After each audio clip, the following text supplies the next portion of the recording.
आज मी तुमच्यासोबत शेअर करणार आहे 15 मिनिटांमध्ये होणारा चटपटीत नाश्ता। तर एकदम सोप्या पद्धतीने सकाळच्या घाई गडबडीमध्ये 15 मिनिटांमध्ये हा नाश्ता तयार होतो। तर नाश्ता बनवण्यासाठी आपण इथे 1 कप पोहे घेतलेले आहेत, जे आपण रोजचे पोहे बनवतो तेच पोहे इथे मी घेतलेले आहेत। भांड्यामध्ये पोहे घालून घ्यायचे आणि 2-3 पाण्याने आपल्याला पोहे स्वच्छ असे धुवून घ्यायचे। तर 2-3 वेळेस पाणी घालायचं आणि चोळून असे पोहे आपल्याला चांगले धुवून घ्यायचे। आता याच्यामध्ये आपल्याला 1 कप रवा घालून घ्यायचा आहे। तर 1 कप रवा घालून घ्यायचा, त्याच कपाने आपल्याला इथे पाव कप दही घ्यायचं आहे। तर दही सुद्धा आपल्याला याच्यामध्ये घालून घ्यायचं आहे। खूप चटपटीत, खमंग, खुसखुशीत आणि खायला खूपच छान खमंग असा हा नाश्ता तयार होणार आहे। मुलांना तर खूपच आवडेल। तर बघा, आता हे सर्व जिन्नस आपण चांगली एकत्र करून घेतली। आता त्याच कपाने 1 कप इथे मी पाणी घेतलेलं आहे। पाणी थोडं थोडं करत घालूया आणि हे सर्व जिन्नस आपल्याला चांगली एकत्र करून घ्यायची।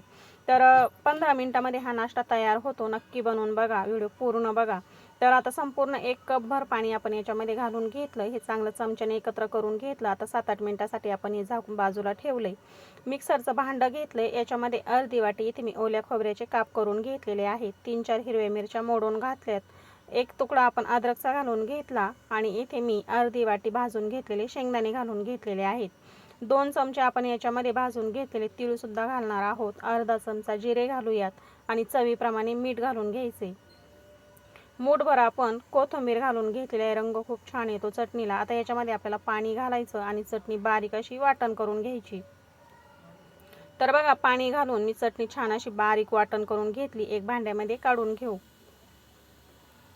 एकदम चटपटीत अशी ही चटणी तयार होते। तुम्ही रोजच्या जेवणामध्ये सुद्धा तोंडी लावायला ही चटणी बनवू शकता। आता मिक्सरच्या भांड्यात थोडंसं पाणी घातलं। चटणी तुम्हाला घट्ट किंवा पातळ कशा पद्धतीची आवडते त्यानुसार याच्यामध्ये पाणी तुम्ही घालू शकता। बघा, अशा पद्धतीने चटणीचं वाटण आपण करून घेतलंय, रंग खूप छान आलेला आहे। आपण याच्यामध्ये कोथिंबीर घातली होती। आता याच्यावरती आपण फोडणी घालूया। तर तेल गरम करून घेतलंय, 2 चमचे कडकडीत असं तेल गरम करून घेतलं। अर्धा चमचा जिरे घातले, चिमूटभर हिंग घातला, 4-5 कढीपत्त्याचे पानं इथे मी चिरून घातलेले आहेत आणि अगदी थोडीशी कोथिंबीर सुद्धा घातलेली आहे। आता ही फोडणी आपल्याला या चटणीवरती घालून घ्यायची। चटपटीत अशी ही चटणी तयार होते। या पद्धतीने चटणी नक्की बनवून बघा। तर आता आपण हे एकत्र करून घेऊया। ही चटणी बनवायला देखील खूप सोपी आहे। आपण रोजच्या जेवणामध्ये तोंडी लावायला सुद्धा ही चटणी बनवू शकतो। चपाती बरोबर सुद्धा ही चटणी खायला खूप छान लागते। आता बघा, चटणी आपली इथे तयार झाली, रंग खूप छान आलेला आहे। आता ही चमच्याने अशा पद्धतीने एकत्र करून घेऊ।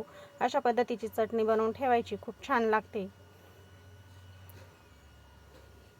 तर आता चटणी आपली तयार झाली, झाकून साईडला ठेवूया। आता 7-8 मिनिटं झालेले आहेत। रवा, पोहे आणि घालून घेतलेलं दही, त्याच्यामध्ये आपण 1 कप पाणी घालून घेतलं होतं। रवा छान असा फुलून आलेला आहे आणि रव्याने संपूर्ण पाणी इथे शोषून घेतलेलं आहे। बघा, अजिबात हे पातळ नाही, याच्यामध्ये अजिबात पाणी नाही। आता मिक्सरचं भांडं घ्यायचं आणि मिक्सरच्या भांड्यामध्ये आपल्याला हे मिश्रण घालून घ्यायचे। तर 2 वेळेस याचं वाटण करून घ्यावे लागेल, त्याच्यासाठी मी 2 वेळेस वाटण करून घेणार आहे। एकच वेळेस बसत असले तर काहीच हरकत नाही। तर बघा, आता मी 1 कप पाणी घेतलंय, अर्धा कप आत्ता भांड्यामध्ये घालून घेतलंय आणि अर्धा कप नंतर वाटण करून घेतलं, त्यावेळेस घालून घेतलं। संपूर्ण वाटण करून घेतलेलं इथे मी भांड्यात काढून घेतलं आणि बघा, अशा पद्धतीने आपण हे मिश्रण तयार करून घेतलेलं आहे। तर सुरुवातीला आपण 1 कप पाणी घालून घेतलं होतं आणि आत्ता वाटण करताना 1 कप पाणी घालून घेतलं। 2 कप पाणी आपण याच्यामध्ये घालून घेतलंय आणि छान असं मिश्रण आपलं इथे हे तयार झालेलं आहे। बघा, अशा पद्धतीने मी 1 मिनिटभर हे चांगलं असं तळापासून मिसळून घेतलं। आता याच्यामध्ये चवीप्रमाणे मीठ घालून घेतलं। पुन्हा एकदा हे चांगलं मिसळून घेऊया। मिसळून झालं, आता याच्यामध्ये आपल्याला पाव चमचा सोडा घालून घ्यायचा आहे। तर सोडा घालून घेतल्यानंतर याच्यावरती छोटे 2 चमचे आपण पाणी घालून घेतलं। पुन्हा एकदा हे तळापासून चांगलं मिसळून घ्यायचं। तर बघा, छान असं हे मिश्रण आपलं इथे तयार झालेलं आहे। चला, आता आपण याचे मस्त असे चटपटीत डोसे बनवणार आहोत। तर एकदम सोप्या पद्धतीने झटपट तयार होणारे, फक्त 15 मिनिटांमध्ये हे डोसे तयार होतात। आता गॅसवरती आपण पॅन ठेवून घेतलेला आहे आणि गॅस मध्यम केलेला आहे। याच्यावरती अगदी थोडंसं तेल घालून घेतलं आणि महत्त्वाचं म्हणजे हे अजिबात याला जास्त तेल लागत नाही, अवघ्या थोड्याशा 1 ते 1.5 चमच्यामध्ये आपण हा नाश्ता बनवू शकतो। तर आता पॅन आपण गरम झाला की गॅस कमी केलेला आहे आणि याच्यावरती थोडंसं मिश्रण घालून घ्यायचं आणि हलक्या हाताने बघा असं पसरवून घ्यायचं। हलक्या हाताने पसरवून घ्यायचं, खूप जास्त पातळही करायचं नाही। आणि बघू शकता तुम्ही, लगेच याला छान अशी जाळी पडायला सुरुवात झालेली आहे। बघा, गॅस इथे मी मध्यम ठेवलाय आणि अगदी थोडंसं याच्यावरती आपण तेल शिंपडलेलं आहे किंवा अगदी थोडंसं तेल घातलेलं आहे। खूप जास्त तेल लागत नाही, अगदी थोड्याशा तेलामध्ये आपला हा नाश्ता तयार होतो। आणि आपण चटणीवरती सुद्धा अगदी छोटे 2 चमचे तेल घातलेलं आहे। खूप कमी तेलामध्ये हा नाश्ता आपला तयार होतो। तर बघा, खूप छान असा कलर आलेला आहे। दोन्ही साईडने छान असा डोसा आपला इथे आपण शेकून घेतलेला आहे किंवा भाजून घेतलेला आहे। तर गॅस मध्यम ठेवायचा आणि मध्यम गॅसवरतीच आपल्याला हा डोसा भाजून घ्यायचा आहे। तर खूप छान जाळीदार असा हा पोह्यांचा आपला डोसा तयार झालेला आहे। आणि आता आपण हा लगेच ताटात काढून घेतला। दुसरा सुद्धा आता ह्याच पद्धतीने आपल्याला बनवून घ्यायचा आहे आणि हे थंड झाल्यानंतर सुद्धा खायला खूप छान लागतात, मऊसूत राहतात। चला आता दुसरा डोसा सुद्धा आपण पॅनवरती घालून घेऊया।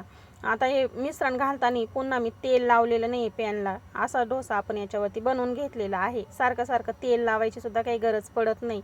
आणि दुसरा डोसा सुद्धा तुम्ही बघू शकता किती छान अशी जाळी आलेली आहे। असे जाळीदार मस्त मऊ लुसलुशीत आपले हे पोह्याचे डोसे खायला खूप छान लागतात। मुलांच्या डब्यामध्ये देऊ शकतात किंवा ऑफिसच्या डब्यामध्ये देऊ शकतात। आवडीने खातील, दिल्यावरती आवडीने खातील आणि थंड झाल्यावरती सुद्धा अगदी मऊसूत राहतात आणि खायला खूप छान लागतात। तर चटणीसोबत हे डोसे खूपच छान लागतात। दोन्ही साईडनी बघा मस्त असा डोसा आपण इथे भाजून घेतलेला आहे। गॅस कमीच ठेवायचा आहे, गॅस फुल करायची नाही, म्हणजे मग हा लगेच करपू शकतो। तर बघा किती सुंदर रंग आलेला आहे। ह्याच पद्धतीने आपले डोसे बनून झालेत। 4 डोसे इथे मी बनवून घेतलेले आहेत। तर बघा किती मस्त रंग आलेला आहे। खूप छान जाळीदार मऊ लुसलुशीत असे हे डोसे आपले तयार झालेत। चटणीसोबत अशा पद्धतीने तुम्ही पोह्याचे डोसे नक्की बनवून बघा। तर बनवायला देखील खूप सोपे आहे, अजिबात आपल्याला जास्त वेळही लागला नाही किंवा खूप जास्त काही साहित्यही लागलेलं नाही आणि अगदी कमी तेलामध्ये आपला मस्त चटपटीत असा हा नाश्ता तयार होतो।